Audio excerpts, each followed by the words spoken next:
Shekalim Daf Chaf Aleph Amud Beis. We left off at the top of the Amud. Of course, today is the 10th day of the month of Iyar, and we are almost finished. Maseches Shekalim Be'ezras Hashem in another 2 days or so. So if you haven't yet caught up, now's a good time to catch up. And that way we'll be able to start Maseches Yoma together on Wednesday, Be'ezras Hashem. But before we get there, says the Gemara one line from the top, where the Gemara begins. Here we go, talking about spit that was found in Yerushalayim, where we had discussed that there was something interesting about the upper marketplace, the Shuk HaElyon. The Gemara says as follows: Rabbi Abin Mishem, Rabbi Shub and Levi explains the following to us. What was the deal with the upper marketplace? Is that there was a some kind of laundry room or laundry operation that was going on there, and there were a lot of non-Jews that would frequent that place. And because of that, any spit that was found there was assumed to be tamei, which is a din midrabanan, because non-Jews are not able to become tamei in any way, shape, manner, or form. Tumah is only a din that applies to Jews. But midrabanan, the Chachamim were going that Nachrim have the din of a zav, and therefore any spit that comes from a Nachri would be tamei, just like a Jewish zav. Says the Gemara as follows, and that would be the difference between the Shuk HaElyon. Amar Rabbi Chanina, says Rabbi Chanina, arudus hayu nechon Yerushalayim. Another reason, maybe the reason that the Shuk HaElyon was different is because in the Shuk HaElyon they would be shechting donkeys there, meaning it wasn't just kosher food that was happening there. They would shecht donkeys, and because of that, there was some tumah there. What was the tumah? And the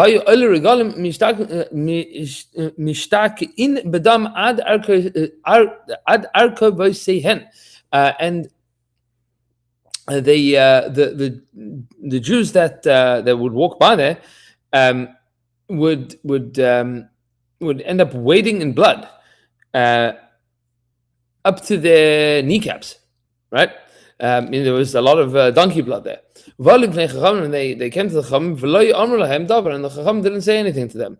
Meaning, the Chacham didn't say to these Oli Regalim that they were now tamei, which goes to tell you the problem was not the blood of the, and we're going to come to this, was not the blood of the of the donkeys that was there. It was the fact that people were shechting donkeys there, and there was donkey meat, that's nevela, and non-Jews that were creating spit, that were excreting spit, and that would be tamei as well.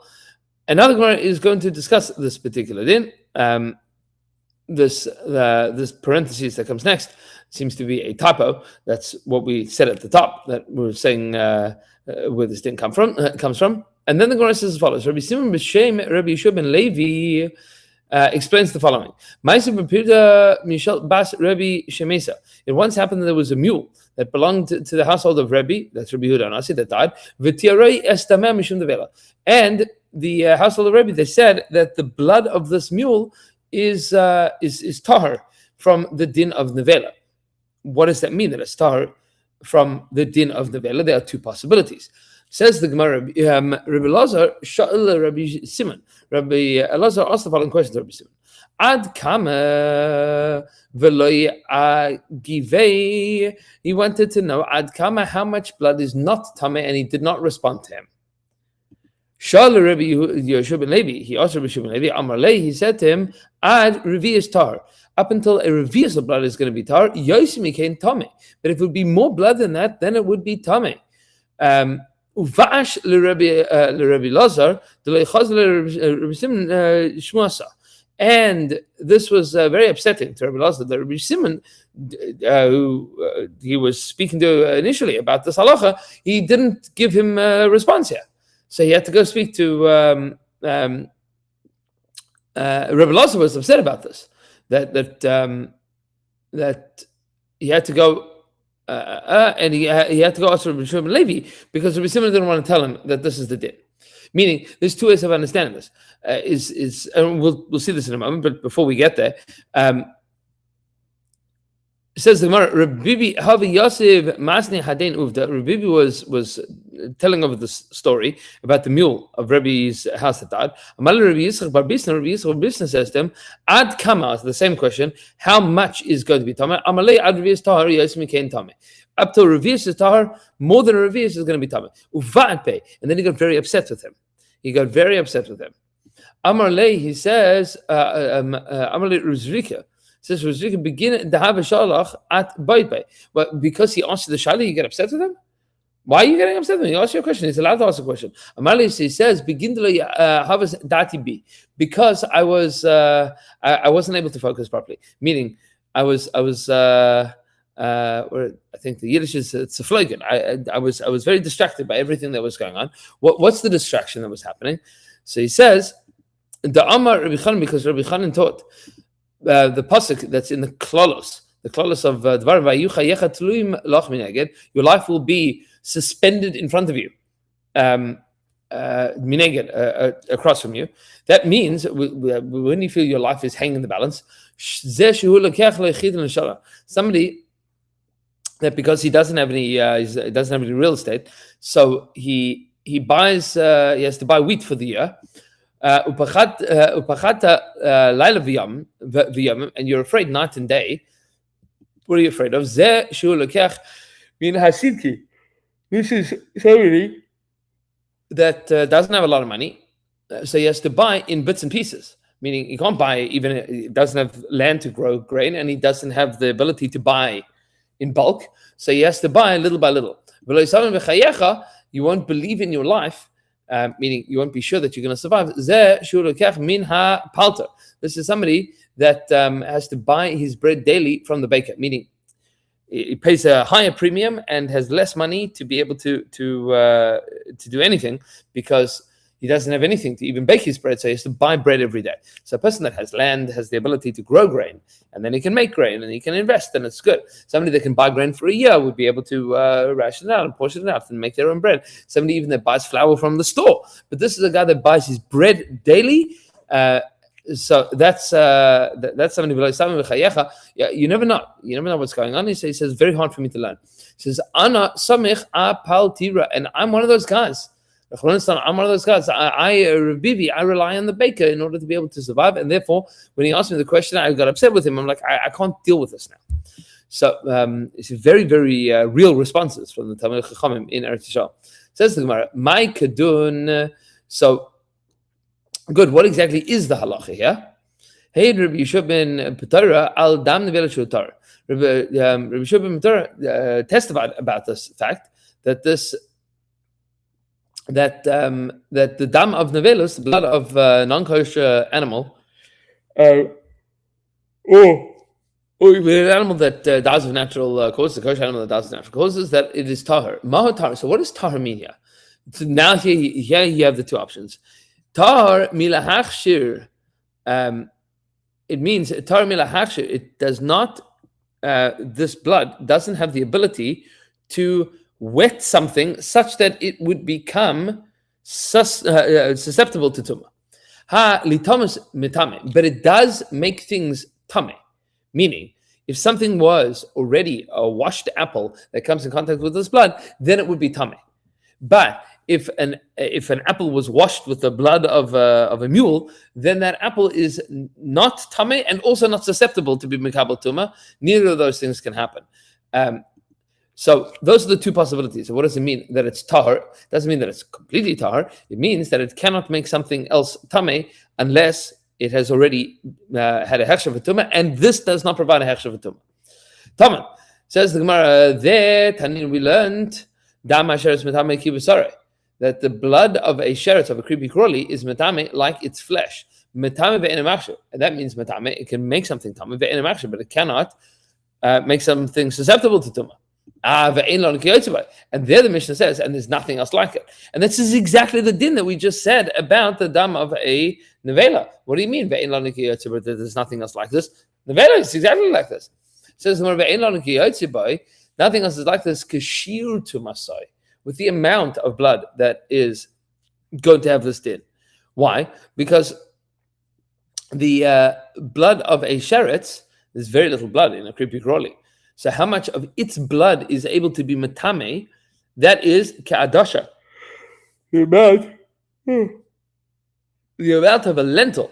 That's the amount of the lentil that will enable it to be to transmit tuma. Aval dama metame kibasara.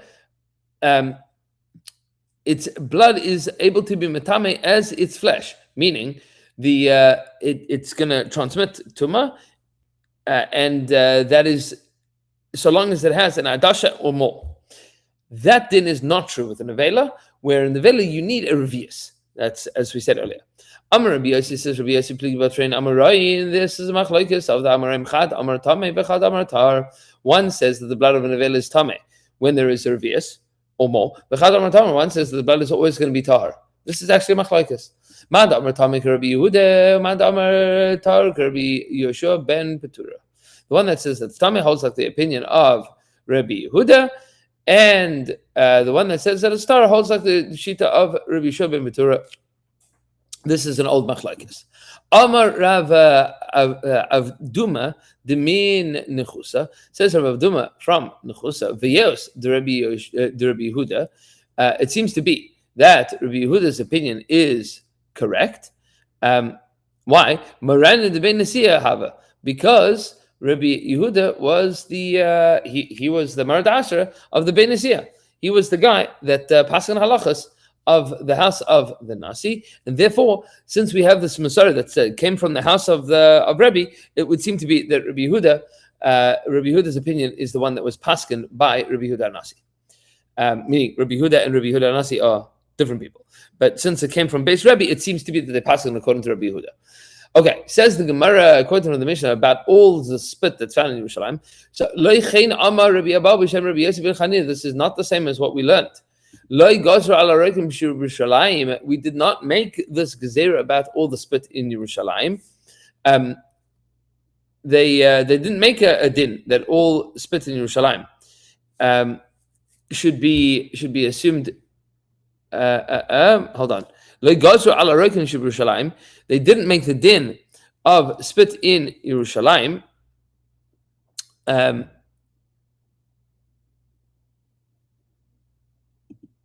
Says the Gemara, so what is this din of the Mishnah? Rabbi Avin says Rabbi Avin and Rabbi Levi because there was a Nachri market that there was a Nachri laundry on the upper market. Meaning, this is exactly the question and answer of the Mishnah that we saw before.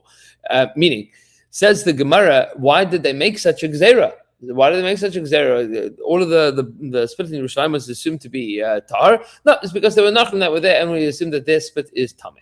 This is the Mishnah had said the opinion of Rabbi Yossi that says that there is a difference between the areas of the street during the rest of the year and on the regalim. Says the Gemara B'Shai Masashana Hatmeim Mahalchin Shibalis. During the rest of the year, the Tameh people walk in the middle of the road. And the Tar people go to the side. And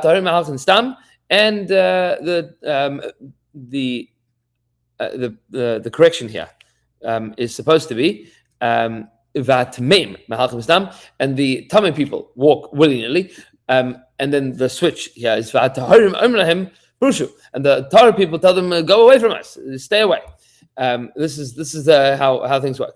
Bishas haregel, but during the rest of the year, during the time of the regel, the Tar people get to walk in the middle of the road. And the Tameh people go to the side. And the Tameh just walk without anybody bothering them. And the Tar now say, make sure that you stay on the sides of the road. And that would be the din, says Rabbi Yossi, between the regalim and the rest of the year. Okay, and then we said about all of the kelim that were found in Yerushalayim, and the unique din that maybe when it was found derech Yerida on the way down to the mikveh, it would be tameh. Says the Gemara, Loichein Amar Rabbi Abba B'Shem Rabbi Yochanan. Rabbi Abba disagreed in the name of Rabbi Yochanan. there was never a gzera that kelim, that stam kelim in Yerushalayim should be tameh. Why would you say that these ones on the way down should be tameh? They should all be tar. It says the Gemara, because they were found in the direction on the way down to be tovel. That seems to be a dead giveaway that this was not tahor yet. Nasu that functions as a proof. And then we talk about the shovels that were used for grave digging. That says the Gemara, Abba Shal would call it a tzipurin, meaning a fingernail, meaning it was some kind of fingernail-shaped shovel. Madam tzipurin, the one that says that it's called a tzipurin, because it looked like a fingernail. Madam Maritza, the one that says the Maritza, which is our language of the Mishnah, is called the Maritza. Shemaritza es ha'even lebeis hakvaros, because it crushes the stones of the beis hakvaros. It seems to be that's the same tool. It just do you call it by what it looks like, or do you call it by what it does? And then we had that final din about the kupitz that was tied to a sokin, a meat cleaver that's tied to a knife. The Mishnah had said that kupitz in general on Erev Pesach was not assumed to be tar, but if it was found tied to a knife, then it is. And now we have two ways of learning the next 6 lines of the Gemara. So, Tani, we have a brayso as follows: if the knife is tied to it, hare zu k'moisa, it is like it. So the question is, what is like what? And there are two ways of reading this. The Maseches Achronim. Does this mean that we assume that this is it's a supporting brayso to our Mishnah, that we assume that kupitz is also tar, or this is a rejection or the machlokes against the din of the Mishnah, that we assume that if it's tied to a kupitz, then the knife is also not tahar because it takes on the assumed status of the kupitz. Okay. The next halacha beis, says the Mishnah as follows. Let's talk about the paroches. What happens if the paroches became tameh? Paroches shenitmes bevlad hatuma. What happens if the paroches became tameh with a vlad hatuma, meaning a second degree tuma? What's the din? Matbilun oisa bifnim. They would dunk it in a mikveh inside of the azara. Umachnisin oisa miyad, and then they could. And if it was outside of the Azara, then they could bring it in immediately. But if it became tameh with an avatum, with a creepy crawly or whatever it was, then you had to take it outside, all the way outside of the Beis HaMikdash, table it outside, and then they would hang it in the chel or over the chel. The chel was a area and or a dividing line that was the area between where non-Jews would no longer be able to go up in the Beis HaMikdash, and where Jews would be able to pass. So that's where they would hang it, by the schel. Because it cannot go into the Ezras Yisrael, can't go into the area that only Jews are able to go into, because it requires Harav Shemesh. You have to wait until nightfall for it to be fully tahar. But if it was a brand new parayches, they would spread it on top of the itztava. That was the colonnade, the portico. I think that's the fancy name. The columns that were that had a rooftop. For those that were learning with us, we were learning Maseches Tamid. So that was the area with the columns with the roof on top that went all the way around the courtyard of the Beis HaMikdash. They would hang it on this itztava, so everybody would be able to see how beautiful this was. And that was, we'll see later, this was din in fundraising. Everybody would say, whoa, that looks great. I would love to contribute to that next time. It says the Gemara, Rabbi Shimon ben Asgan, in the name of Rabbi Shimon, the son of the Kohen, the son of, Rabbi Shimon was the son of the Skan Kohen Gadol. Pareches, how big was the pareches? Pareches oiveh tefach. It was as thick as a tefach. It was a fist thick. Al shivim shtayim nimin ne'ereges, and it had 72. It was woven on 72 needles on a loom that had 72 needles. That 72 is obviously a reference to the 72 letter word name of Hashem. Al kol nima v'nima chaf daled chutin, and on every thread there were 24. On every thread there were 24 threads, meaning twisted strands. Arka, and its length was mem amma 40 amas, v'rachba chaf, and its width was 20 amas. Umishmanu mishtayim riboy haisa nasis, and it cost 820,000 golden dinarim in order to make it, which is very, very expensive. They made 2 every year, and it took 300 kahanim to tovel it because of how heavy it was. We'll see a little bit later what exactly that means. Important to note that there is a machlokes what parochas we are talking about here. Is this a parochas that's separated between the Kodesh and the Kodesh HaKodashim, or alternatively, this was the parochas that was not required. Midin deraisa, this was parochas that was in the entrance to the ulam, well, between the ulam and the heichal, where you put a parochas there, but it was not necessary midin, but they did it anyway. Says the Gemara, ilu amarchut. Let's understand this din of the Mishnah. If the Torah had said that it needed to be a chut, it needed to be woven, that would mean echad. It has to have one thread. Kafel l'shnayim, and if the Torah had said kafel, then it had to have been folded over. It had to have been a double thread. Shazur, if it said shazur twisted, that means shloisha. L'shloisha, it has to be 3. Mashzar, what does mashzar mean? Shesh mashzar, that's what it means. Mashzar l'shisha. Mashzar means l'shisha, it has to be 6 strands. And now we're going to understand that there are 4 types of material in each strand. Arba, there had to be 4 in each, which was tchelis agman talash shani v'sheish, that each of these 3 things had to be, each of these 4 things had to be in the parochas. Mikan ha esrim arba, and therefore you end up with 6 times 4, which is 24. Tani, we learned in the Brayso Shalishim Mishnayim. Each thread was 32 strands. How? What's the limit here? Ilo amar chut, if it said chut, that means echad. Kafel l'shnayim.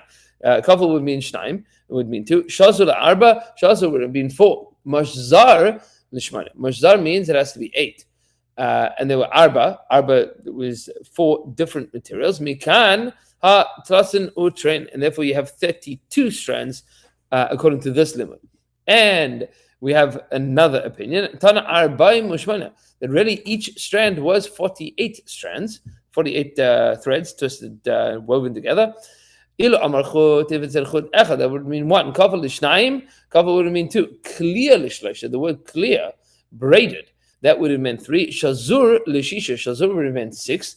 Mashzar l'shneim asa, mashzar means 12, and therefore you have 12 times arba times those 4, those 4 types of material. Mikan ha arbaim ve'tamanya. Therefore, you have 48. Kasav echad omer. Now, what did it look like? Kasav echad omer maser came. Kasav echad omer maser choshev. One pasuk says maser came. It had to be embroidered, and the other one says maser choshev, that it had to be designed. Maser came parts of echad. A embroider would have meant that it was parts of echad, that it had one face. Maaseh choshev shnei partzufos, and since it says maaseh choshev, it has to have 2 faces. What does 1 face and 2 faces mean? So this is a machlokes. Rabbi Yehuda and Rabbi Nechemiah. It says Rabbi Yehuda and Rabbi Nechemiah. Chad amar maaseh roikeim. What does maaseh roikeim mean? Ari mikan v'ari mikan. That on one side there was a lion, and on the other side was a lion, meaning it was woven that you had opposite images on either side. Maaseh choshev, what does maaseh choshev mean? Ari mikan v'chalak mikan. It means that it was that the needlework was completely hidden on the other side. It was just a picture on one side and flat on the other side, meaning that all of the thread work, instead of it mirroring on both sides, was hidden completely. Ari mikan v'chalak mikan. V'charna, the other one says even more complicated. Maaseh roikeim means ari mikan v'chalak mikan. A maaseh roikeim means it was embroidered only on one side and smooth on the other. Maaseh choshev, but if the pasuk says maaseh choshev, it meant ari mikan v'neshem mikan, that you had a lion on one side and an eagle on the other. Now that doesn't necessarily mean that there was a lion on one side and the eagle on the other. It's just explaining what the difference is between maaseh roikeim and maaseh choshev. What you do see from here is that there is no issur of making images of animals. It was not asur. That is a chumrah that some people have, not to have animals, certainly not kosher animals, but you see that there certainly was a possibility to have a lion on one side and an eagle on the other. This is a big sugya. Okay, final detail to discuss, the 48 strands. How much money it costs and how heavy it was. Says the Gemara Rabbi Yitzchak Bar Bizna B'Shem Shmuel, says about all of this, Guzma. The whole thing is an exaggeration. It's just saying it was very expensive and very heavy. Tamantan, we learned somewhere else. This is the Mishnah in the Gemara in Tamid. Pamaim